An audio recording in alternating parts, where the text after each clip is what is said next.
사랑하는 성도 여러분들에게 2020년을 맞이해서 첫 인사를 드립니다. 새해는 더 건강하시고 원하는 모든 일이 주님 안에서 하나님의 인도와 동행하심 속에서 이루어지는, 그래서 행복하고 아름다운 한 해가 되기를 예수님의 이름으로 축복합니다. 옆 사람과 인사 나누십시오. 새해 주 안에서 복 많이 받으십시오. 주 안에서를 강조해야 돼요. 주 밖에서는 안 되고. 다른 분하고 인사합니다. 새해 주 안에서 복 많이 받으십시오. 아멘. 새해 2020년도 우리 교회 허락해 주신 표어가 사도행전 1장 8절을 근거로 해서 삶의 지경이 넓어지는 교회라고 그렇게 정했습니다. 여러분, 하나님의 자녀들이 이 세상에서 선한 영향력을 끼치며 살아가는 것은 하나님의 뜻입니다. 그리고 그 선한 영향력이라고 하는 것은 다른 데서 나오는 것이 아니라 우리 삶의 현장에서 나타나야 되는 것입니다.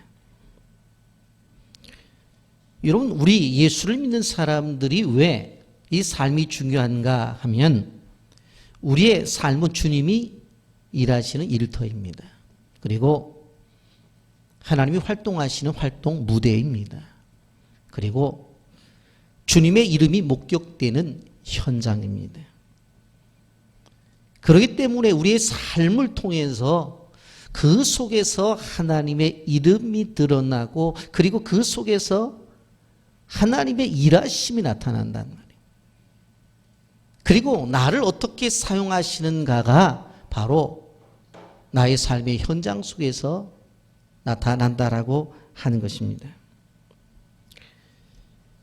여러분, 하나님의 나라의 확장이라고 하는 것은 다른 것이 아니라 우리가 가지고 있는 이 선함을 가지고 그 선함 자체가 갇혀있지 않고 영향력을 끼치고 나가게 되어질 때에 바로 하나님의 나라가 확장이 된다고 말씀을 드릴 수가 있습니다. 성도 한 사람 한 사람의 영향력이 결국은 교회의 영향력이 되어지고, 그 교회의 영향력은 더 확대되어서 세상에 나타나는 것이라고 말씀을 드릴 수 있습니다. 그렇기 때문에 삶의 지경이 넓어지는 교회라고 하는 것은 다른 것이 아니라 우리 한 사람 한 사람의 선함 자체가 다른 사람들에게 보여지고, 선함 자체가 이것이 확대되어져서 결국은 나라고 하는 존재 속에 갇혀져 있는 것이 아니라 세상의 소금과 세상의 빛으로 나타나는 데까지 우리가 가야 된다 하는 이 목적을 두고 우리가 살아보자고 하는 것입니다. 여러분, 그러면 우리가 어디까지 이거를 넓혀야 될 것인가? 성경은 도면처럼 펼쳐져 있어요.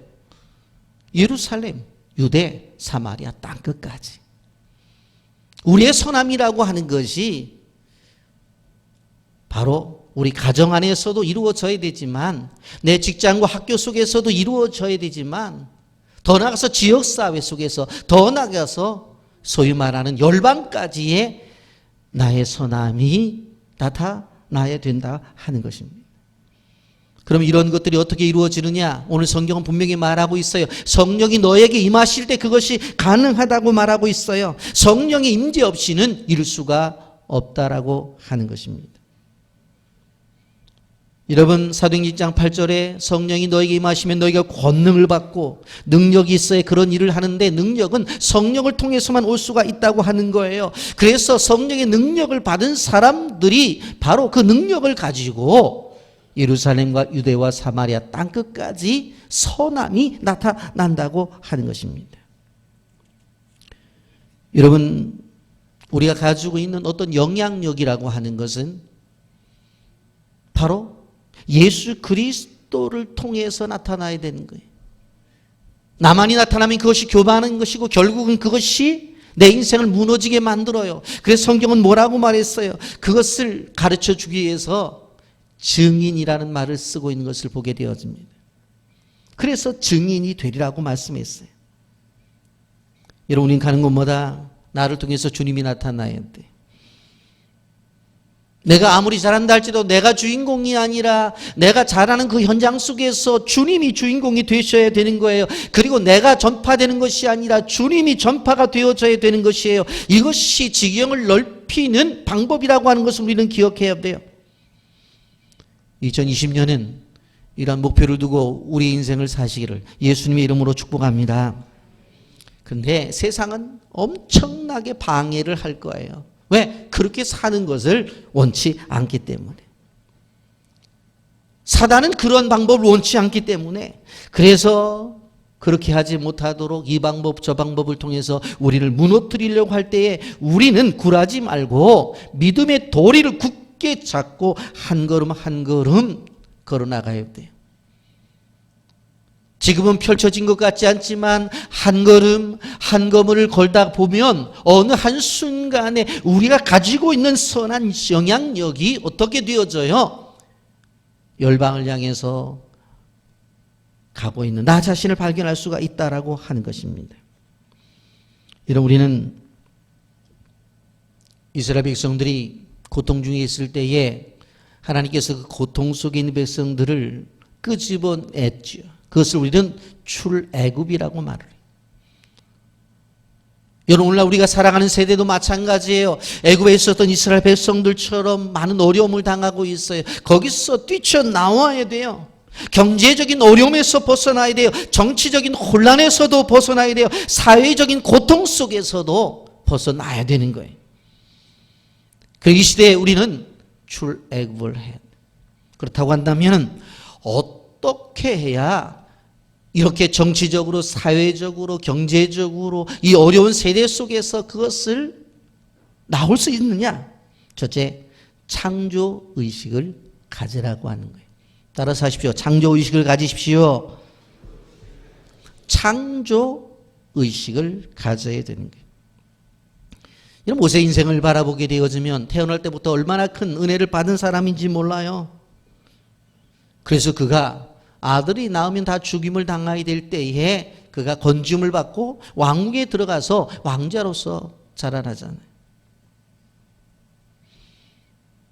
그렇게 큰 은혜를 받은 그러한 모세가 이제 하나님께서 하나님의 사역을 맡기니까 못하겠다고 이렇게 자꾸 버티고 있는 것을 바라볼 수가 있습니다.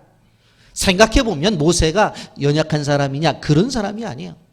지금 모세는 80세예요. 그런데 그 속에 패배의식에 사로잡혀 있는 것들을 볼 수가 있어요. 그런 모세를 향해서 하나님이 찾아오셔요. 그리고 모세를 불러요. 출애굽기 3장 4절에 보시면 여호와께서 그가 보르고 돌이켜오는 것을 보시니라. 하나님이 떨기나무 가운데서 그를 불러 이르시되 모세야 모세야 하시매 그가 이르시되 내가 여기 있나이다. 그는 끊임없이 자기 일 하겠다는 거예요. 그런데 이제는 그 일을 그만두고 내 사역에 동참하라고 요구를 해요. 근데 그러한 일을 하고 있는 그 삶의 현장에 하나님이 찾아오셔서 모세를 부르시는 거예요. 모세가 왕국을 떠나서 광야에서 지난 것이 40년이었는데 40년 동안 모세의 이름을 불러준 사람이 없었을 거예요. 왜요? 모세가 한 일이 뭐였어요? 양을 쳤어요. 그러니까 기껏 해봤자 양들이 모세를 볼 때마다 주인님 불렀겠어요? 음매하면서 짐승 소리나 냈겠지. 40년 동안을 그 짐승의 소리를 듣고 있었는데 자신의 잃어버렸던 이름을 부르는 한 분이 나타난 거예요. 아마 어떻게 보면 자기도 그 이름을 잊어버렸을지도 몰라요. 모세야, 모세. 어떻게 생각해보면 감격이었어요. 아, 그렇구나. 내가 모세였구나. 물에서 건지음을 받았다라고 해서 태어날 때 이름을 지은 내가 모세였지. 왜 하나님께서 모세야 모세 불렀겠어요? 내가 내 인생 속에서 구원을 받았다고 한다면 그 이름을 가지고 이제 구원을 해야 될 존재들이 있다는 거예요. 그 존재가 누구예요? 지금 애굽에서 고통을 당하고 있는 이스라엘 백성들을 구원해야 된다는 거예요. 여러분, 우리가 예수를 믿는 사람들로서 나 혼자 구원받았다고 다 된 게 아니에요. 내가 구원을 받았다면 다른 사람들을 구원을 이끌어내야 될 사명이 우리에게 있다라고 하는 거예요. 이런 모세야 모세야라고 부른 그 부름 속에서는 바로 모세의 아이덴티티를 확인해 주는 거였어요. 아, 그렇구나. 내가 모세였지. 어떻게 보면 40여 년 동안 양을 치면서 자신이 모세라고 하는 것을 잊어버렸을 거예요. 그런데 모세라고 불러주잖아요. 여러분, 이름을 불러주는 것이 얼마나 모세에게 있어서는 가치가 있는 것인지 몰라. 귀한 것이었어요. 모세 이름을 불러주었다는 것은 너는 나에게 있어서 특별한 존재라고 하는 거예요. 그것을 이야기해 주는 거예요. 여러분, 우리가 하나님 앞에서 나 자신이 어떤 존재인가를 늘 생각하며 나가야 된다고 하는 것들을 우리는 기억해야 돼요. 여러분, 상품과 작품은 차이가 있습니다. 상품이라고 하는 것은 여러 것들과 비교해서 결정을 내려야 할 것들이에요. 그래서 우리가 생각해 보면 비누는 어느 회사 제품이 더 낫다. 샴푸는 어느 회사 제품이 더 낫다. 라면도 이 회사 저 회사가 있지만 내 입맛에는 어느 회사 제품이 낫다. 이것은 비교를 해서 자기가 결정하는 거예요. 이건 상품이에요. 근데 작품은 그렇지 않아요. 오직 하나예요. 하나. 음악을 하는 사람들이 모차르트의 음악이 좋으냐, 베토벤의 음악이 좋으냐, 어느 것이 좋으냐 평가를 하지 수가 없어요. 왜? 모차르트는 모차르트 음악대로 음악이 좋은 거고 베토벤은 베토벤의 음악대로 좋은 거예요. 동양학도 마찬가지예요. 김홍도의 작품이 뛰어나냐, 신윤복의 작품이 뛰어나냐, 그거를 말할 수가 없는 거예요. 김홍도 나름대로의 깊이가 있고 신윤복은 신윤복 나름대로의 해악이 있어요. 누구의 작품이 더 좋다 그렇게 함부로 말을 하지 못해요. 왜요? 그것은 하나의 상품이 아니기 때문에. 하나님은 우리를 만드실 때에 상품을 만들지 않으셨어요. 하나님은 우리를 만드실 때에 하나님의 형상대로 만든 작품을 만드셨다고요. 여러분, 쌍둥이도 어떻게 해요? 같은 시간에 어머니 뱃속에 같이 나왔는데도 다르다니까요. 창조일에 예수님이 다시 오실 때까지 몇 명이 이 땅에 왔다 죽을지 몰라요. 그런데 이 땅에 왔다 죽는 수많은 사람들도 뭐예요? 같은 사람이 하나도 없다는. 왜? 작품이기 때문에.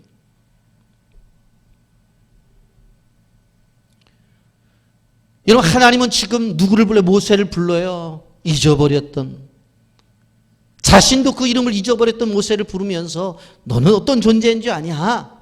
바로 죽음에서 건지움을 받은 존재야. 그리고 내 사명은 그것을 하기 위해서 이 땅에 태어난 존재야. 그런데 너 지금 못하고 있어. 이제는 모세 역할을 하라는 거예요. 모세 역할을 하라. 근데 못하겠다는 거예요. 자기는 못하겠다. 그랬더니 하나님이 뭐라고 말해요? 11절에 여호와께서 그에게 이르시되 누가 사람의 입을 지었느냐, 누가 말 못하는 자나 못 듣는 자나 눈 밝은 자나 맹인이 되게 하였느냐, 나 여호와가 아니냐. 눈을 보게 하든지 눈을 떠서 보게 하든지 못 보게 하든지 귀로 듣게 하든지 듣지 못하게 하든지 내가 하는 거야. 왜 내가 생각을 하는 거야? 하면서 이야기하는 거예요. 모든 것을 만들어 가시는 분은 누구야? 하나님이에요. 창조의식을 가지라는 거예요. 내가 비록 연약하고 부족하지만 하나님의 손에 붙잡히면 충분히 하나님의 일을 할 수 있는 사람이 될 수 있다고 하는 그러한 의식을 가지라는 이야기예요. 그걸 얘기하고 있는 거예요. 말 못한다고 사람의 입 누가 만들었지? 앞을 보지 못한다고 그 눈을 누가 만들었어? 듣지 못한다고 그 귀를 누가 만들었어? 여러분, 창세기를 우리가 보게 되어지면 이 창조의 개념을 조금 폭넓게 생각할 수가 있어요. 사람들이 창조 그러면 없는 것을 있게 만든 것을 창조라고 그렇게 말을 해요. 맞아요. 틀린 거 아니에요. 근데 우리가 창조한 날 늘 생각해 보면서 창조한 것들을 한번 생각해 보세요. 첫째 날 빛이 있으라. 그러니까 빛이 있었어요. 근데 둘째 날 궁창 아래 물과 궁창 위의 물로 나누었다고 그랬어요. 그랬더니 뭐가 생겨요? 하늘이 생겨요. 하늘을 만들 때 어떻게 했어요? 궁창 위의 물과 궁창 아래 물을 나누었어요. 그랬더니 하늘이 생겨요. 셋째 날 어떤 일이 벌어져요? 온 지구가 물로 덮였는데 하나님의 손으로 한쪽으로 물을 모아놓으니까, 그래서 북극 남극을 얼려버리니까 뭐가 드러나요? 묻이 드러나는 거예요. 그리고 거기에다가 뭘 심었어요? 식물을 심었단 말이에요. 창조라고 하는 개념 자체가 없는 것을 만들어내는 그런 것도 있지만, 있는 것들을 움직여서 새롭게 보이게 만드는 것도 창세기에서 말하는 창조예요. 그렇다고 한다면 하나님께서 우리가 생각을 해볼 때에 모세를 어떻게 해요? 새로운 모세를 만들어내는 것이 아니라 지금 부족한 모세, 연약한 모세, 그를 바꾸어서 충분히 하나님의 나라에 쓸모있는 모세로 만들 수 있다 없다? 있다는 거예요. 그게 창조라는 거예요. 그거를 모세는 이해하지 못하는 거예요. 창조라고 하는 것은 없는 것을 있게 만드는, 무에서 유를 만드는 것도 창조지만, 있는 것들을 움직여서 새롭게 보여지는 것들도 창조라고 하는 거예요. 그래서 모세에게 창조사역을 하라는 거예요. 넌 창조사역을 해라. 창조의식을 가지고 나가라. 그러면 창조사역이 될 수 있다는 거예요. 여러분, 애굽의 종살이를 하고 있는 애굽에 있는 사람들을 가나안으로 옮겨요. 이게 창조라고 하는 거예요. 애굽의 종살이하는 종들을 바로 하나님의 자녀의 신분으로 바꿔놔요. 이게 창조예요. 예배를 드리지 않는 심령들이 예배를 드리는 심령들로 만들어내. 이게 창조란 말이에요. 하나님께서는 그걸 얘기하는 거예요. 모세에게. 너 연약한 거 알아? 부족한 거 알아? 네가 말이 어눌하다고? 입을 누가 만들었지? 하나님이 동일한 모세지만 사역을 할 수 있도록 만들어 주시겠다라고 하는 거예요. 여러분, 우리도 마찬가지입니다. 우리가 세상을 살아가면서 하나님의 사역을 감당하게 되어질 때 얼마나 어떤 일을 할 때 이유가 많은지 몰라요. 모세처럼 입이 둔합니다. 내 나이가 80입니다. 이유 되죠. 하나님이 우리들에게 요구하는 게 뭐예요? 충분히 우리의 현실과 상황을 이해하면서도 지금의 현실을 하나님께서 만들어서 하나님의 사역을 할 수 있도록 만드실 수 있다. 그 만드시는 창조의 하나님을 믿고 2020년도는 여러분이 삶 속에서 새 창조의 역사가 나타나기를 예수님의 이름으로 축복합니다. 또 한 가지 뭐냐면, 모세 보고 가라고 하니까 모세는 힘들다는 거, 못 가겠다는 거예요. 그런데 성경을 보게 되어지면 하나님이 같이 가겠다는 거예요. 동행 의식을 가지라는 거예요. 따라서 하십시오. 동행 의식을 가지라. 보낼 때 너 혼자 안 보내. 내가 같이 가는 거야. 동행의식을 가지라는 거예요. 여러분, 우리는 우리 자신을 향해서 너무 작게 평가해요. 본문 13절에 모세가 이르되 오 주여 보낼 만한 자를 보내소서. 하나님, 나 잘못 보셨어요. 보낼 만한 사람 보내야지. 나 그런 존재가 못 돼요. 예? 14절에 하나님 이렇게 대답을 하잖아요. 여호와께서 모세를 향하여 노아 이르시되 내 사람 내 영 아론이 있지 아니하니 그가 말 잘하는 것을 내가 아노라. 그가 너를 만들어 나오나니 그가 너를 볼 때 그의 마음에 기쁨이 있을 것이라 그랬어요. 하나님은 어떠한 사역을 맡기실 때에 안전장치를 다 해놓고 할 수 있도록 해놓고 일을 맡기신다고 하는 거예요. 내 능력 갖고 하라는 게 아니에요. 내 능력이 아니라 나의 능력을 가지고 내가 일하라는 거예요. 너 혼자 일하라는 게 아니에요. 내가 함께 하겠다고 하는 거예요. 여러분, 우리는 우리를 바라보면 안 돼요. 될 수가 없어요. 왜? 우리는 워낙 안 될 존재예요. 왜? 우리는 문제가 많은 존재이기 때문에 그래요. 그럼 어떻게 할 수 있어요? 그런 존재이지만 하나님의 함께 하심을 믿고 하나님의 동행을 믿고 하나님의 도우심을 믿고 나가면 이를 이룰 수가 있다라고 하는 것입니다. 무엇을 바라보느냐의 문제, 시각의 문제라고 하는 거예요. 바라보는 것에 따라서 우리 인생이 달라진다고 하는 것을 우리는 기억해야 돼요. 문제를 바라보면 그 문제에 눌려 살지만 하나님을 바라보면 하나님이 주는 승리를 맛보며 살 수 있다고 하는 것을 우리는 기억해야 돼요. 사실은 끊임없이 하나님은 이스라엘 백성들과 동행했고 또 모세와 동행을 했어요. 여러분, 이스라엘 백성들이 이제 애굽을 떠나서 광야로 나가게 되어질 때 홍해를 만나게 되어지죠. 근데 홍해가 갈라져요. 이것이 바로 하나님의 동행하심이었던 거예요. 여러분, 광야로 들어갔을 때 길이 없는데 구름 기둥과 불 기둥이 나타나서 그들을 인도해요. 이것이 하나님의 동행하심이에요. 그들이 농사를 짓지도 않았는데 아침에 나가보면 만나가 있어요. 그 만나를 갖다가 그들이 먹으면 됐어요. 이것이 하나님의 동행하심이었어요. 그들이 가축을 키우지 않았지만 나가면 메추라기가 있었어요. 그것을 갖다가 먹었어요. 이것이 하나님의 동행하심이라고요. 땅을 파지 않았지만 반석에서 물이 콸콸 솟아나왔어요. 그것이 하나님의 동행하심이라고요. 여러분, 우리는 기억해야 돼요. 우리가 인생을 살아가면서 하나님의 동행의식이 얼마나 중요한지를 우리는 알아야 돼요. 여러분, 오늘 이렇게 송구영 신집에 나와서 하나님 앞에 예배를 드리는데 이 자리에 온 것도 하나님의 동행하심이에요. 그걸 알아야 돼요. 여러분, 오늘날 수많은 사고들 때문에 얼마나 많은 사람들이 하나님의 부르심을 받습니까? 저녁에 와서 잠자리에 들 때 아침부터 저녁까지 지내온 것을 생각해 보면서 하나를 던져야 돼요. 하나님, 오늘도 나와 동행하셨군요. 이 밤도 동행해 주옵소서. 왜요? 부부가 같이 자다가 아침에 여보 일어나 그랬는데 눈 안 뜨는 부부들이 꽤 있대요. 하나님이 동행해 주셔야 잠도 평안하게 자는 거예요. 끊임없이 하나님의 동행을 생각해 봐야 되는 거예요. 여호수아는 40년 동안 모세의 시종으로 섬기면서 하나님의 동행하심을 봤어요. 그런데 하나님이 여호수아가 두려워하니까 모세와 함께 했던 것처럼 너와도 동행을 해줄게, 그렇게 말하잖아요. 여호수아서 1장 5절에 보면 내 평생에 너를 능히 대적할 자가 없으리니 내가 모세와 함께 있었던 것 같이 너와 함께 있을 것임이라. 내가 너를 떠나지 아니니 버리지 아니하리. 여러분, 그렇잖아요. 모세와 함께 있었던 것 같이 너와 함께 있을 것이라, 동행할 것이라는 거예요.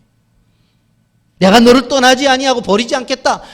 떠나지 않는 게 동행 아니에요, 여러분? 여호수아서 1장 9절에도 내가 내게 명령한 것이 아니냐, 강하고 담대하라, 두려워하지 말라, 놀라지 말라, 내가 어디로 가든지 내 하나님 여호와가 너와 함께 하느니라 하시니라. 동행. 모세가 죽은 후에 여호수아가 이스라엘 백성들 끌고 가나안에 들어갈 수 있었던 것은 뭐의 동행하심이었어요. 동행하심. 이런 마가복음 4장 35절부터 41절에 보게 되어지면 예수님께서 제자들을 부르신 지 얼마 안 돼서 배를 타고 갈릴리 호수에서 거라사 지방으로 가실 때가 있었어요. 그런데 풍랑이 임한 거예요. 제자들은 대부분이 갈릴리 출신이에요. 그 가운데 어부들도 있었잖아요.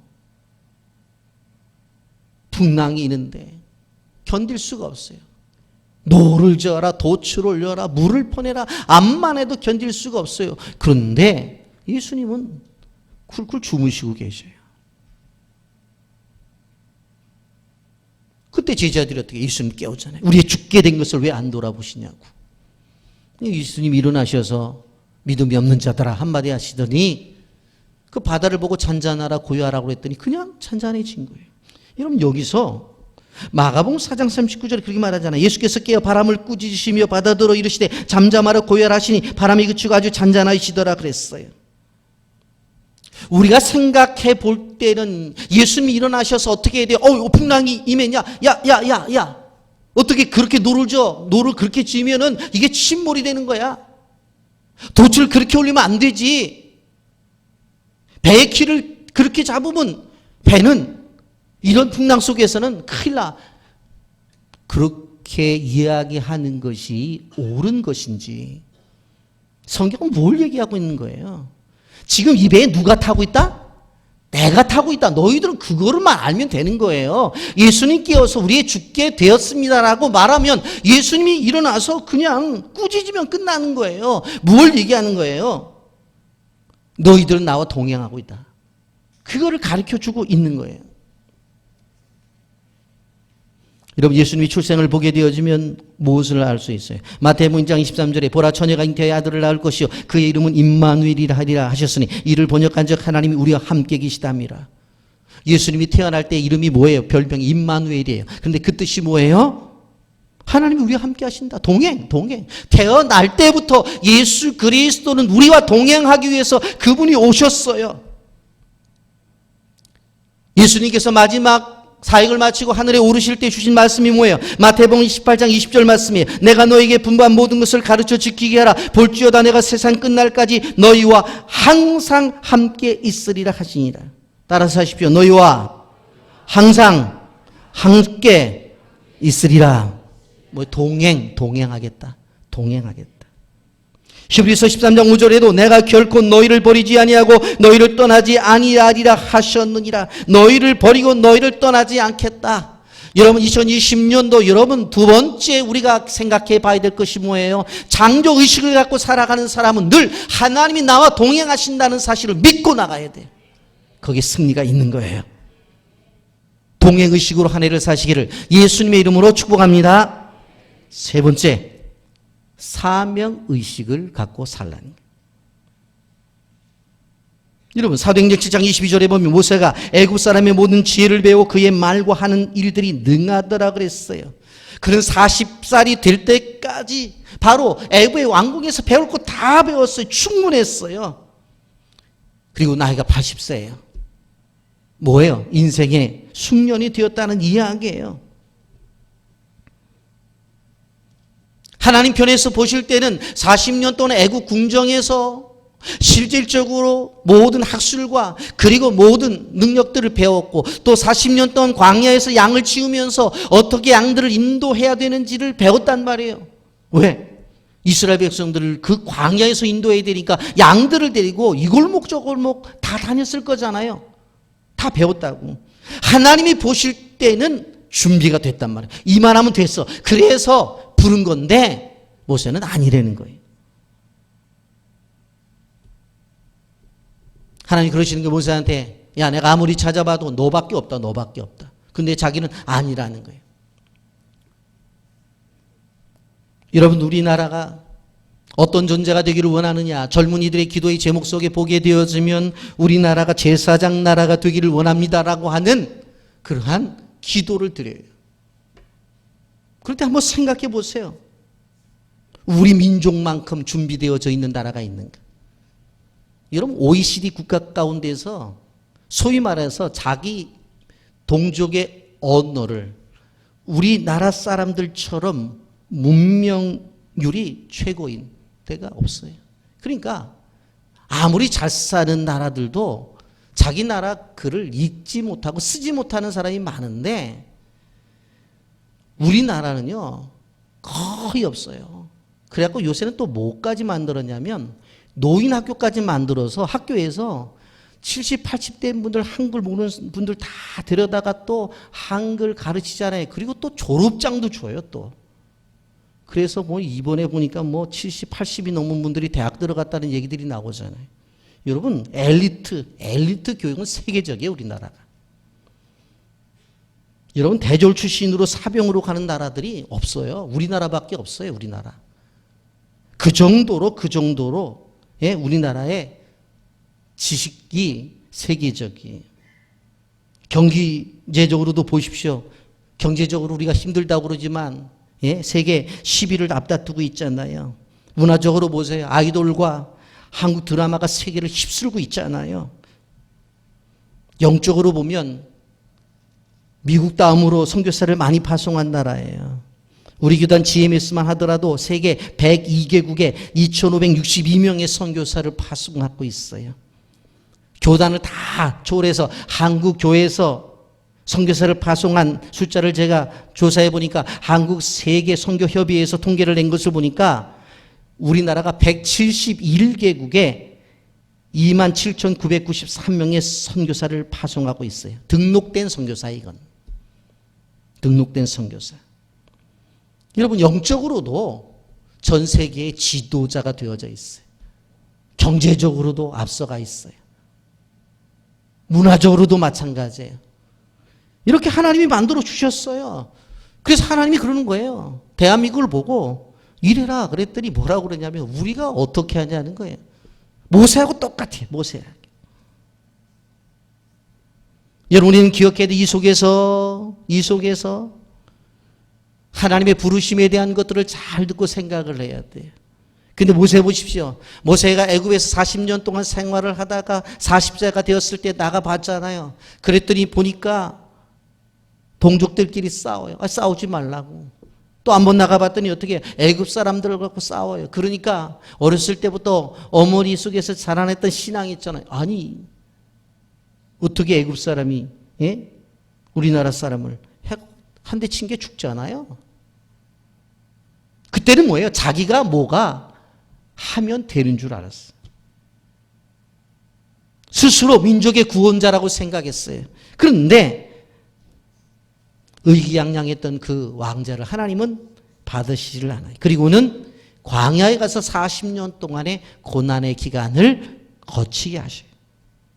그리고는 누가 봐도 이제는 모세의 인생이 끝났다고 생각할 때 바로 하나님이 찾아오셔서 모세를 부르시는 거예요. 아마 모세는 이렇게 원망했을 수도 있어요. 아니 부르려면 40년 전에 내가 혈기가 왕성했었고 그리고 국가적인 배경도 있었고 내가 왕자였으니까 그때 나를 쓰시지. 그때는 가만히 계셔서 광야로 도망가게 만들어서 광야 가서 그 누구 말대로 양치면서 그 고생해서 40년 돼가지고 나이 80이 돼서 할아버지가 된 다음에 이제 와서 쓰시겠다고. 하나님 정신 있냐고. 쓰려면 일찌감치나 쓰시지. 그런데 하나님 뭐라고 말하지 아세요? 출애굽기 3장 10절에 이제 내가 너를 바로에게 보내어 너로 내 백성 이스라엘 자손을 애굽에서 인도하여 내게 하리라.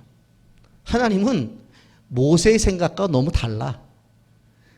모세는 40년 전에 불렀으면 내가 그래도 한바탕 해보려고 그랬는데 지금 나이 80인데 뭘 하겠냐고 그랬더니 하나님이 그런 소리 듣지도 않으려고 그래요. 내가 재산이 있습니까? 몸이 건강합니까? 내가 뭐 있습니까? 40년 동안을 처가살이 했는데 내가 가진 게 뭐 있습니까? 그러고 있는데 하나님은 그 소리 들으려고 그러질 않아. 이제 내가 누가 하나님이 누구를 모세를 바로에게 보내. 바로가 어떤 존재예요? 애굽의 왕인데 그에게 보내서 내 백성 이스라엘 자손을 애굽에서 인도하여 내겠다는 거예요. 그리고 모세가 내가 누구간데 바로에게 가며 내가 누구간데 이스라엘 자손을 애굽에서 인도해 내릴까? 내가 도대체 누굽니까? 하나님 잘못 보셨습니다. 계속 그렇게 이야기하면서 거절을 하잖아요. 하나님 무슨 얘기를 하고 있는 거예요? 내가 가지고 있는 소명을 다시 회복하라는 거예요. 깨달으라는 얘기예요. 나하고 상관없다는 거예요. 여러분 우리가 기억해야 될 것은 무엇인가 하면 우리를 향하신 하나님은 신실하세요. 변함이 없으신 하나님이세요. 우리의 감정이 왔다 갔다 하지 하나님은 절대 그런 분이 아니에요. 예전에도 신실하셨고 지금도 신실하신 분이에요. 우리 삶이 힘들고 어려우면 자꾸 우리는 하나님을 떠나려고 해요. 근데 하나님은 아무리 우리의 환경이 어렵고 힘들다 하더라도 떠나지를 않았어요. 그러면서 하나님이 그러세요. 야, 나 다 알아. 너 가난한 거 알고 너 나이 든 거 알고 다 알아. 그러면서 하나를 딱 물어봐요. 네 손에 들려있는 게 도대체 뭐냐? 내 손에 이거 막대기잖아요. 지팡이잖아요. 막대기잖아요. 지팡이잖아요.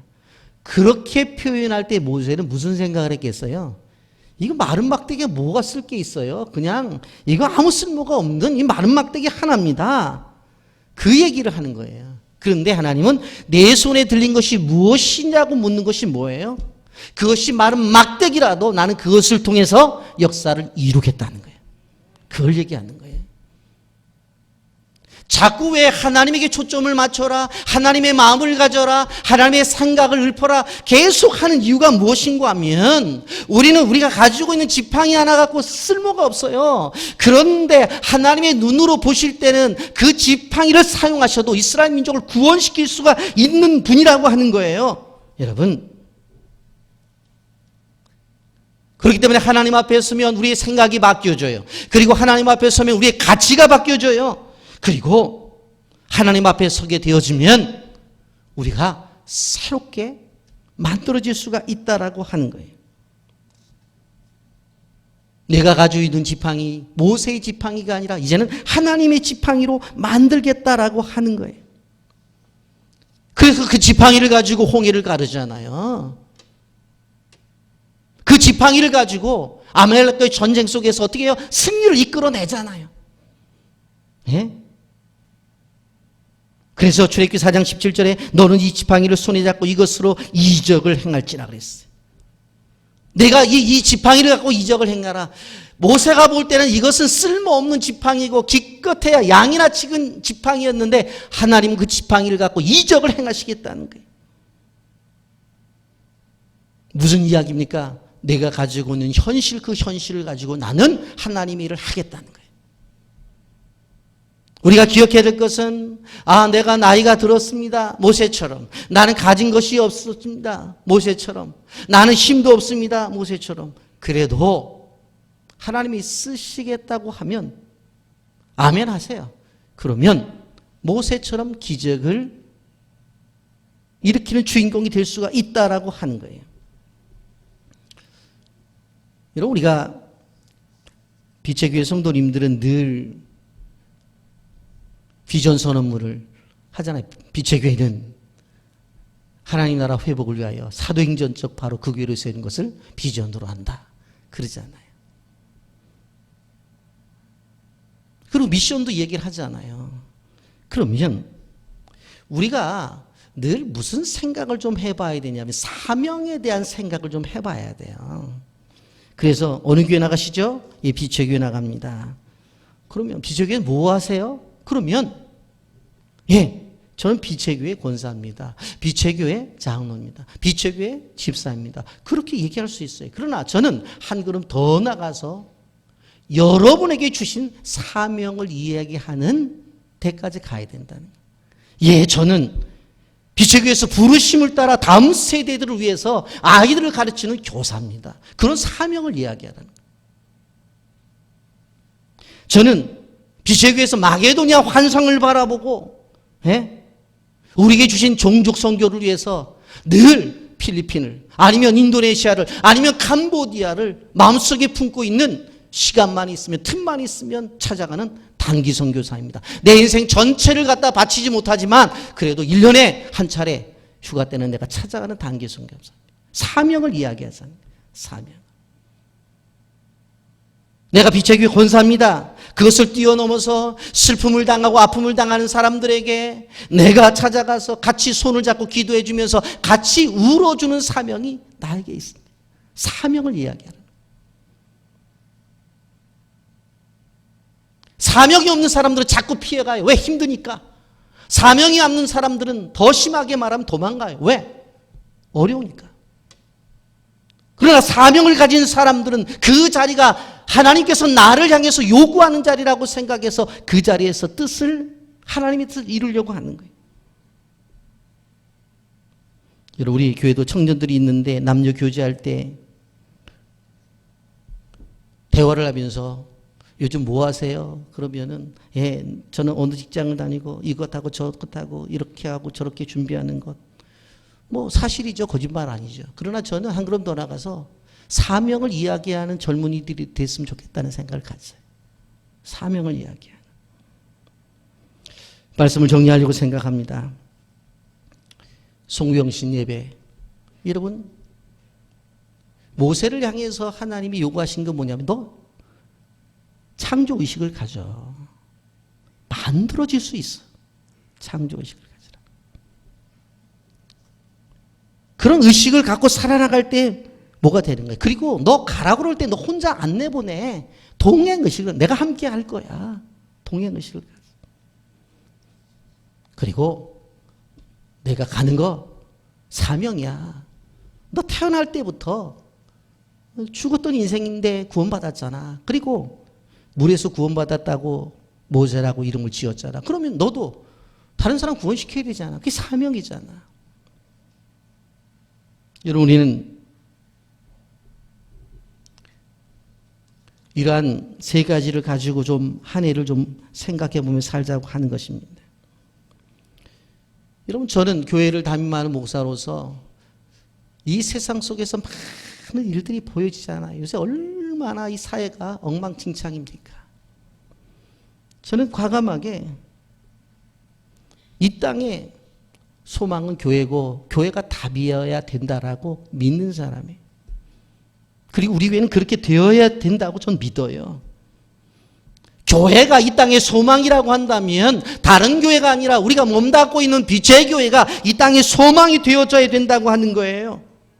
여러분, 이 땅에 하나님이 교회를 세운 목적이 뭐예요? 구원과 생명의 소원을 이루기 위함이고 절대적인 하나님의 기준을 두어서 교회 공동체를 바라보면서 모든 사람들이 바라보며 따라가면 그냥 따라가면 천당 가게끔 만든 게 교회잖아요. 그렇다고 한다면 이 시대에 우리가 몸담고 있는 교회를 어떻게 세워나가야 될 것인가 하는 부분에 대한 생각을 바르게 가지라는 거예요.